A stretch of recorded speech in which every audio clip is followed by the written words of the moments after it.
Je pense que toutes les entreprises qui se lancent dans la voie de l'innovation dans le commerce doivent d'abord se poser la question de quelle histoire je veux raconter à mon client et en quoi les nouvelles technologies vont éventuellement servir à la rendre encore plus belle. À chaque marque, à chaque enseigne, de se dire, avant de rentrer dans un processus d'innovation moutonnier, comme tout le monde, de dire « Ah bah eux, ils sont le paiement sans machin, faut que je le prenne ».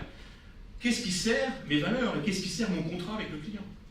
Donc les parties pris de ce concept, c'est vraiment d'allier à la fois les relations humaines et puis à la force du digital pour proposer une expérience personnalisée. On a voulu vraiment casser les codes de la téléphonie ou de la technologie, donc elle ne se voit pas, sauf au bénéfice de la relation client ou des vendeurs. Le concept est pensé à terme pour vivre avec plutôt des outils nomades. Les produits sont en libre-service, toute la boutique est connectée. Le design, c'est quelque chose qui conditionne le comportement, au bon sens du terme. Un concept point de vente, c'est fait à 50% pour un client, 50% pour un vendeur. Et ça dans toutes les formes de commerce. Vous ne pouvez pas demander à des gens d'être gentils et d'accueillir s'ils n'ont pas autour d'eux quelque chose qui, un, les valorise, deux, leur donne des arguments pour parler de leur entreprise. Est-ce que je sais parler de Truffaut, de Auchan, etc. Est-ce que je sais répondre à des questions?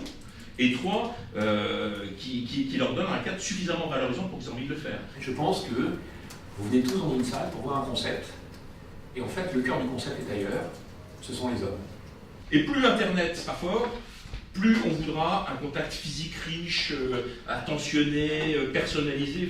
Et donc là-dessus, nous, on a sur le magasin physique des autoroutes extraordinaires d'évolution.